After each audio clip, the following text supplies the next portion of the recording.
Hafaday, good morning, everybody. The time is 10:11. Sorry we're a little late to the monthly meeting of the steering committee. I just want to point out that fortunately we ran late for a great reason.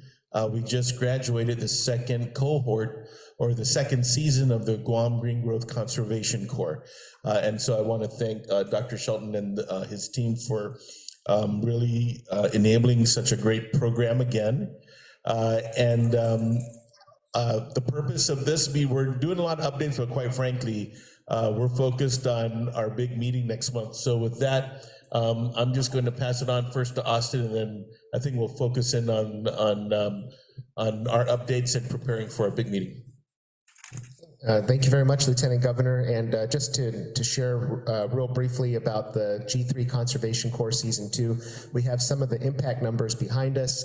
We had these amazing individuals who just graduated, the 12 of them that have, in their 5 months, collected over 55,000 cans that were taken to iRecycle, and the redemption fees are now going back to our local schools. There were over 1,700 food crops planted, 2,300 trees that were planted, and what we shared with them a little while ago was that that's all part of their amazing legacy now, that they have changed history on our island, that these trees will be there after their children pass away, that they're going to be there for hundreds of years, capturing carbon, holding the soil in, and keeping the soil off the corals, as Senator Carlotta likes to say. So we're really proud of that cohort, and we have some plans to move forward to try to continue working with our Guam legislature partners and our grant funders to continue expanding sustainable impacts with for our Conservation Corps. They get workforce development training in the emerging green economy and also make an impact on the ground to create a sustainable future.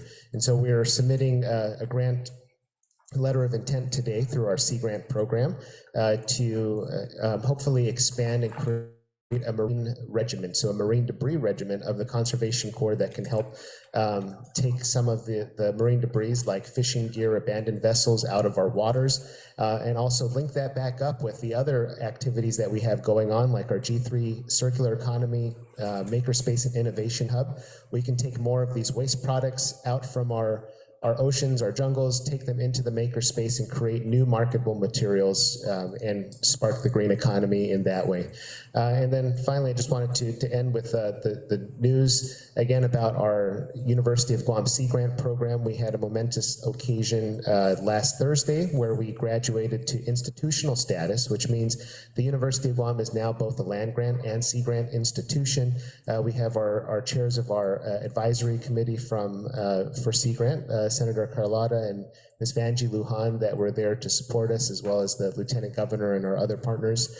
But that means we're going to be bringing more resources to better research and understand our marine and our coastal resources on our island and help inform policies and management to ensure that there's a wise use of these coastal resources on our island. So lots of potential to move forward. We have the most diverse coral reefs in the United States with over 375 species. And we've been meeting with our partners in the Northern Marianas College that this whole region that we're in is incredibly biodiverse, and it's just starting to be explored now and to be better understood. And there's so much more we can do through this new Sea Grant status. So those are my updates. Thank you very much, everybody. Yeah, actually, I forgot to mention, thank you very much, Dr. Shelton. The President, as you know, just signed the Inflation Reduction Act, which actually is going to really push forward a whole bunch of initiatives that, of course, we embrace. And included on that, it's going to be providing access to residents to be able to do some great improvements in their homes. It comes up with subsidies that for the installation of renewable energy, solar panels, energy efficient appliances.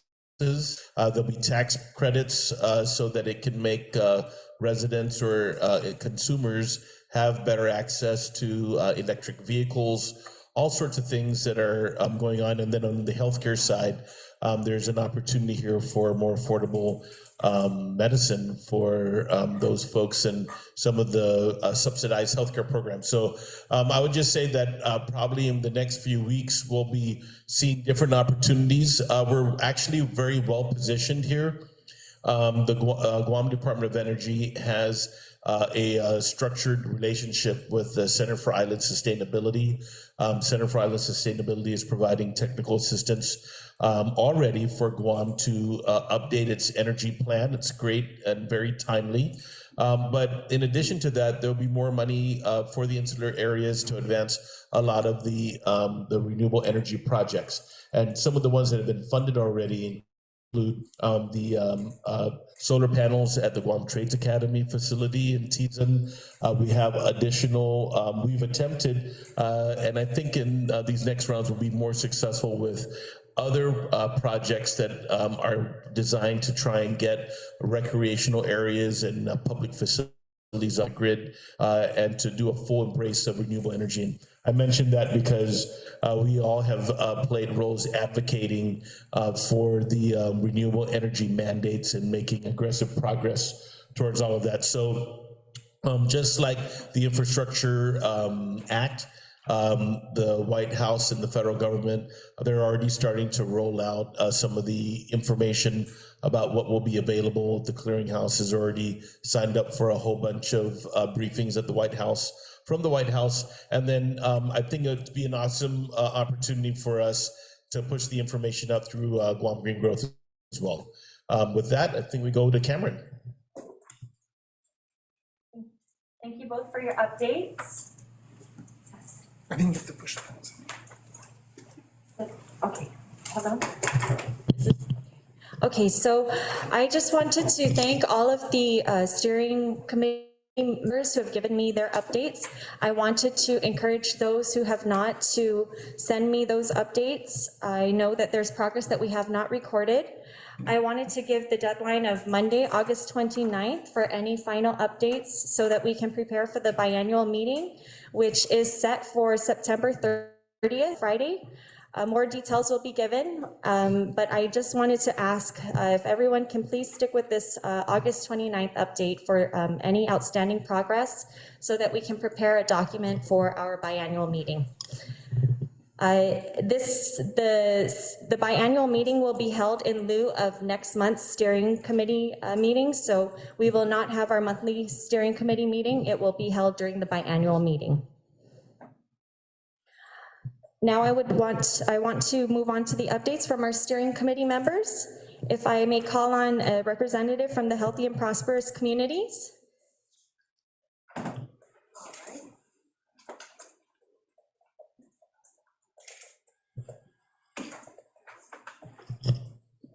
Hafide, good morning. My co-chair, Lola Leongaro, is over at the planning symposium today, and so I'll be providing the updates for Healthy and Prosperous Communities. So much of the progress that's been made since the last update has been in the area of food security as well as economic prosperity. And so with regard to food security, one of the most significant events that happened was the groundbreaking for the seawall for the Fishermen's Co-op. And so we look forward to seeing this, which will not only strengthen our fishermen economically, but also strengthen access and availability to what's grown here as opposed to what's flown here. With regard to other entrepreneurship type of projects, GUMA recently completed its 8th cohort of graduates from its formal incubator training last week. 22 individuals were trained to do a business startup. And GUMA and GITA also is pushing out more incubator funding through this program in the amount of about $500,000. GUMA and GITA partnered for ASD Market Week, which is a trade expo to encourage local businesses to export. This is our second time collaborating on this, so this is the second year of participation, and this will be taking place later on in the month. 16 of 19 villages on Ipisinon Mami. So back in February, Healthy and Prosperous Communities reported that GUMA was conducting Ipisinon Mami, a home-based training program sponsored by the Administration for Native Americans, wherein pilot programs were held for village-based and home-based businesses. So we're proud to report that 16 of 19 villages have held trainings under this program, and we have 16 applications for micro grants for these village and home-based businesses, with an upcoming deadline of September 30th for more micro credit and micro grant home-based business grants. In addition, other things, back to food security.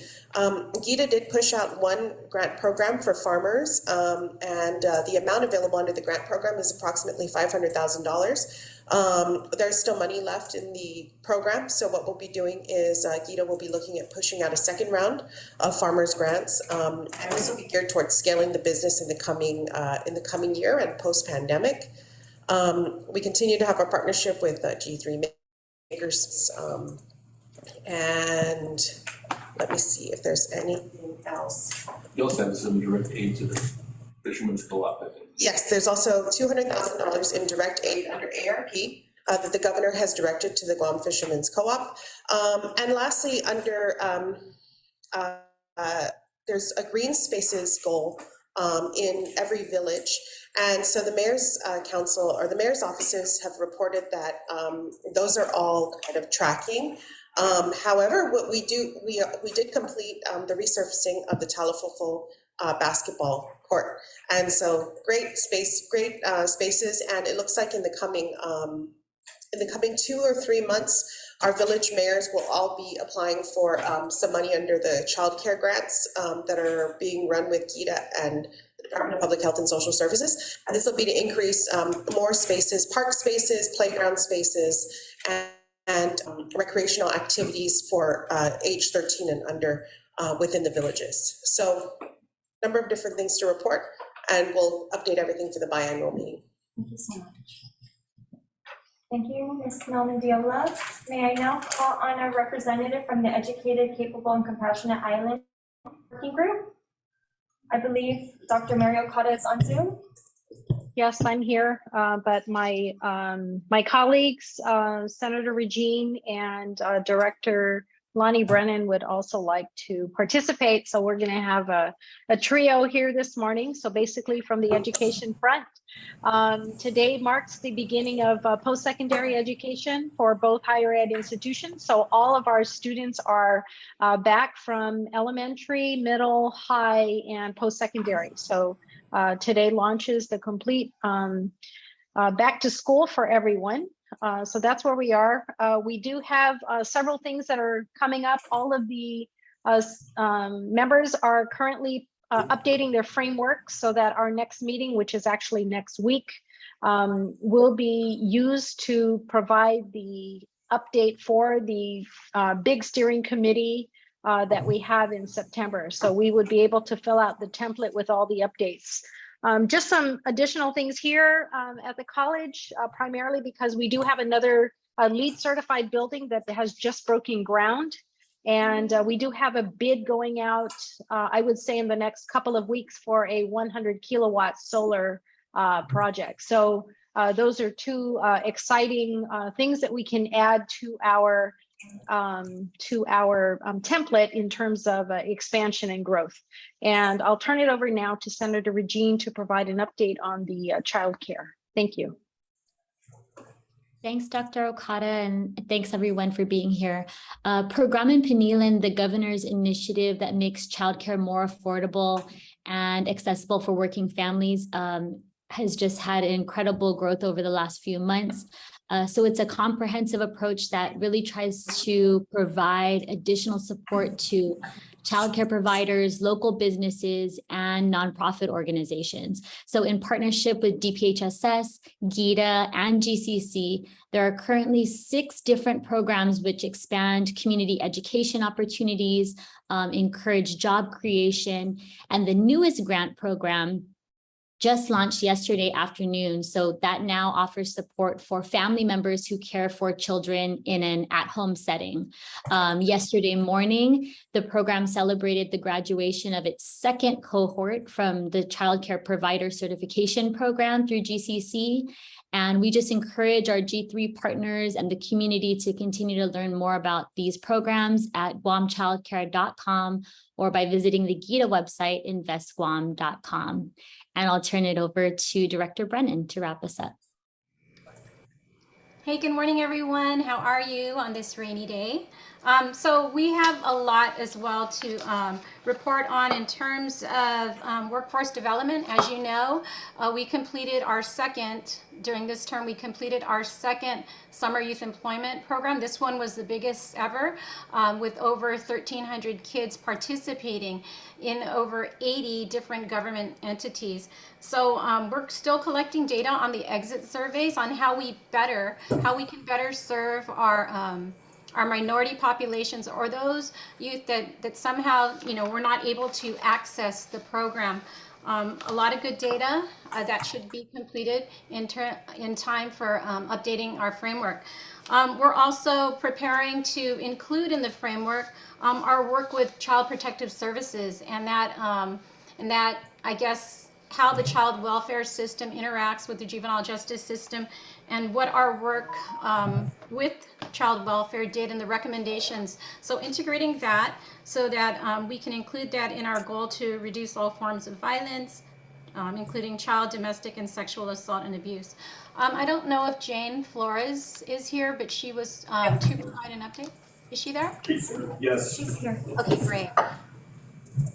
With regard to the period poverty initiative, we have made great strides in just getting the word out there and in trying to normalize menstruation as a bodily function so that it's not something that is shameful. And Juanita Blas is here with me from Island Girl Power, and she's been really helpful. The law was signed, Governor Leon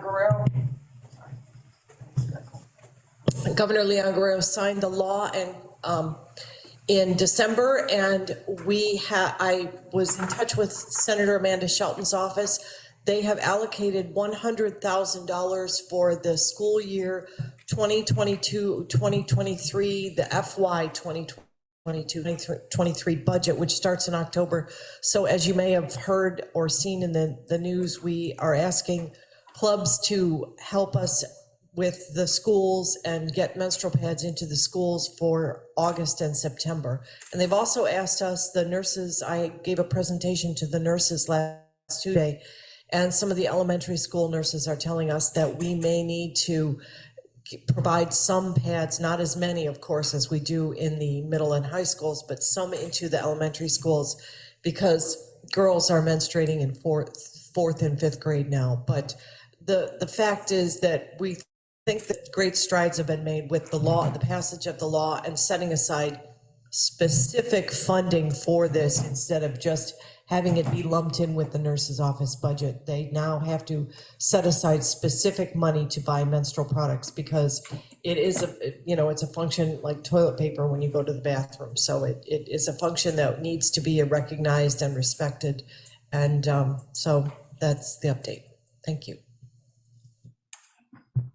Thank you all for your updates. I ask Ms. Rebecca Respicio from the Sustainable Homes, Utilities, and Transportation Working Group if she's available on Zoom. Okay. I know that she is having some technical issues. If she is not here, then we'll move on to the Thriving Natural Resources Working Group. Ms. Vanji Lujan.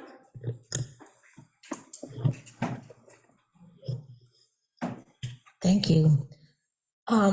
Fran is unable to attend today, so I'll just be providing the update. The Department of Agriculture and BSP are have an MOU to develop a fire break and maintenance restoration grant. That should be starting sometime in the fall. The funding comes from the National Fish and Wildlife Foundation. I know that there's a lot of work that is being done towards restoration, and ensuring maintenance of those areas is critical. The first meeting for the Manel Gayus Management Plan started already. The Horsey Witten Group was hired by NOAA, and they did a site visit in this month. They did some areas at the end of July and the beginning of August. And so that report should be ready in a couple of months. That product will enable us to understand not just what's necessary for reforestation, but also infrastructure, because they did visit us at GW. I mean, they did get information from us at GWA as well. The next thing is that the Guam Reef Restoration Group did a collaboration with SaiPan on restoration practitioners and improve collaboration with them. They will be out here in February. That's led by Dr. Lori Raimundo and the University of Guam Marine Lab. On Saturday, August 20th at 3 p.m., UOG Sea Grant Grove team will be partnering with the Bank of Hawaii in doing restoration in Malolo. It's part of their, I love the name, tremendous initiative. They'll be planting 200 trees in the Ugam watershed to support the GROW program as part of their 125th anniversary. Also, this Wednesday, tomorrow, Thursday, August 18th at 8:30, there is a Southern Guam watershed presentation that is being done by Dr. Peter Hull. You could do it in person at UOG Marine Lab, or you could do it via Zoom. You can get the information from UOG Sea Grant if you want that link. His study deals with what is going on within our watersheds in terms of water quality, coral reef restoration, and fisheries. Wow. Dr. Rumina King and I met with the hazard mitigation staff, Ron Obispo, separately though, but we did meet, and Dr. Rumina King will be submitting 2 applications, one for climate literacy, and it's an ability to increase our outreach and education about what climate change is. I know that a lot of people have the words, but they don't really know what that means for Guam. And so I think that grant is really about trying to educate young people in the general community about what climate change means and what that impact is. And I think sometimes we take it for granted when we see high seas or erosion happening, that's as a result of climate change. In addition, she is going to be submitting a grant for rain gauges. The rain gauges on Guam, which monitors surface water and the volume of surface water, that is been managed by WERI. But they were saying that system has been in place for a long time and that they really need a replacement. So Dr. Rumina King will be doing that project. The Micronesia Challenge and Sea Grant are partnering to have a young champion. And it's going to be housed at UOG Sea Grant. Hopefully we can get 2 this year each. So if you know young people that are in school, and they would like to be an intern under the Micronesia Challenge, working with Dr. Shelton and his group with Sea Grant, please apply. The applications are going to go through the Micronesia Conservation Trust. So a college student. College, yes. But you could be at GCC or at, you just have to work with Dr. Shelton's area. And it's really about promoting. We do a lot of outreach activities related to the Micronesia Challenge, but all the work that Sea Grant is doing, and they will be housed at the Sea Grant program as well. They get $5,000 a year to participate students. They work, I believe it's 40 hours a month. So other than that, thank you very much. And I'll be giving our report to you by next week. Thank you, Ms. Angie. Thank you very much. May I ask for Senator Carlotta Leon Guerrero from Sustainable Alliances to give a presentation? I also understand that Ms. Trina Leber and also Mr. Nolan Flores is here, so. Thank you very much. I would like to just give a quick update on, I know we're stretched for time, on PICL. The Pacific Island Conference of Leaders is going to take place in Hawaii in September. 20 Pacific leaders will be there. And we just met recently to start setting up the agenda. And September 13th, 14th, and 15th. And 20 Pacific governments are represented there. And one of the things that the big topic is going to be climate change, but the second topic is the governments are asking for Indo-PACOM to explain their strategy. They issued a strategy for the Pacific, and there's a phrase in there that I'm really wanting to learn more about. The U.S. wants to be indispensable to Pacific governments on water security, maritime security, disaster response, and COVID response. So we really want to pull that apart and see what they mean by that, and we're gonna help them with that at the pickle meeting. Then there's a MIF meeting coming up of designated reps, Micronesian Island Forum. And this is where we talk about the Micronesia Challenge, and that's going to be in September. And I'm going to ask Vanjie to present me there because I'm going to be in Hawaii at the pickle. And the governor and the regional leaders of Micronesia work on invasive species, workforce development, climate change, healthcare, cruise ship tourism initiatives. An alliance closer to home I've been working with the governor and lieutenant governor on is the Micronesian populations that are here. And that's a very important alliance. And when you read our G3 framework, they really want us to pay attention. And so 3 groups, the Koshwai Association, the Kuchu Association, have received land from land management to be behind the Palau and Abai. And the Chuk Association of Guam is coming up. They will strengthen their communities. They want to build gyms. They want to build training, job training on these areas. And so I think that's a very important alliance. And 2 of these groups, to give you an idea, have also gone for food distribution grants to put together boxes of food to give out to disadvantaged communities. And they're working with public health on that. So they're not waiting until they get their buildings up. They're using their status to jump into this area. And that's very exciting. And to connect with what Jane's doing, we've had a pilot project that we're going to kick into gear to do menstrual cups to the outer islands. We have a health assistant in Lamatrack. So this is to think of the needs, period needs of women, young girls, in really isolated, remote places. And so it's something that the 3 of us have worked on at different times, but COVID put a kink in that. So that's all I have.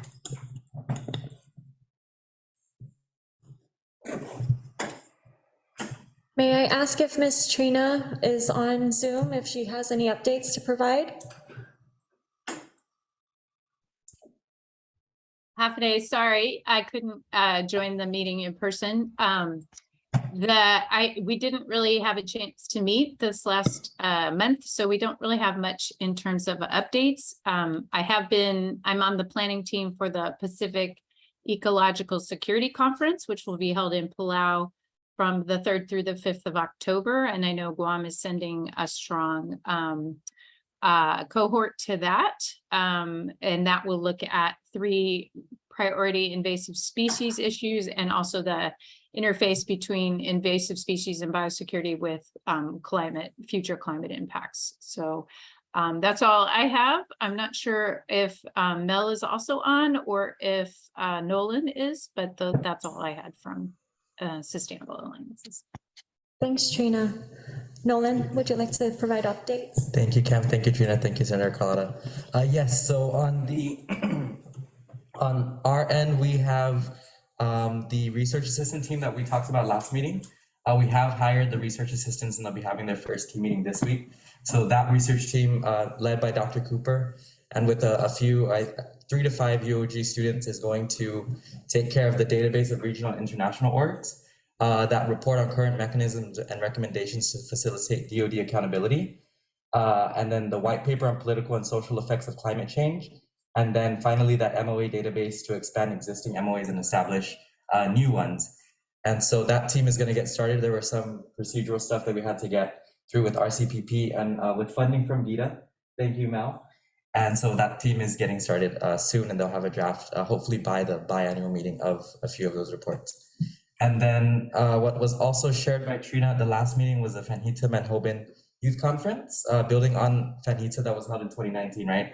The international conference And that will be, we came up with the title, Fanita Manhoban, Decolonization and the Arts. So September 28th and 29th will be the main conference days, expecting around 150 participants. And then September 30th will be this kind of more intensive, more intimate meeting for youth leaders to kind of, grow their capacity to start doing these things within their high schools and within their UOG and GCC. So with this conference, we got special approval from the board. They gave us the go-ahead to start planning out the conference, figuring out what talent we want in there, what kind of facilitations we want there, and then we can present the full plan to them and get their final approval. We did have preliminary discussions with the winning quote to discuss, like I said, the talent facilitations and activities, and they've offered things like a conference-wide whole group presentation, right? An academic panel, and then 3 to 6 artist workshops across a variety of things, so graphic arts, maybe digital, traditional arts, performing arts, music, songwriting, poetry. And so we anticipate convening that youth liaison group that Trina mentioned, lasting within the next few weeks. Yeah, that's it for us. Thank you. Thank you all for your updates. May I call on Mr. Kyle Mandapat from the Data and Public Engagement Working Group to provide updates?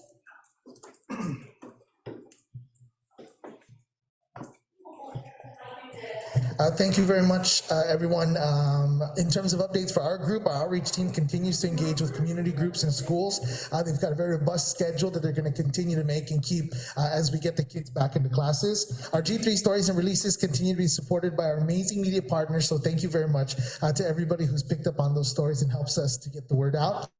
We're going to be meeting with our group momentarily in preparation for our biannual meeting presentation and our update next month. So we're really looking forward to that. And finally, our amazing G3 Makerspace and communication teams have been working on our portions of the UOG exhibit that is going to premiere this week at the Guam Museum. The special exhibit will be ongoing, so everybody will have a chance to stop by and kind of see how we've been making things happen over there at UOG. And it's in celebration of the 70th anniversary of UOG here in Guam. So G3 has a special wall, and so does Sea Grant, and so does CIS. We're excited for it. Thank you.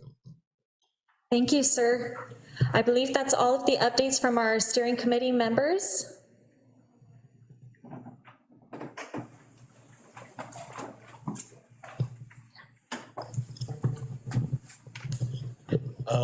The only thing I'll add is that over in the next few weeks, different agencies in the government will be basically, they'll be able to provide an update, I think, to each of the working committees, for sure with Vanjie and with Lola on different initiatives that are going on to make sure that we update the government's metrics and all the different initiatives. So these would include, a lot of the aid programs that are going out, but also some of the new planned infrastructure projects that are occurring. So we'll expect for those to be part of the September meeting.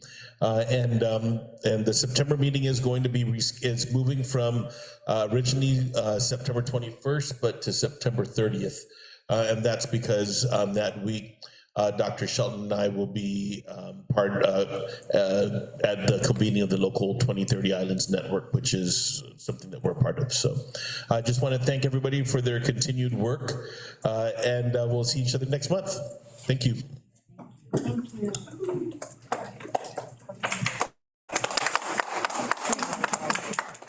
Preserving paper.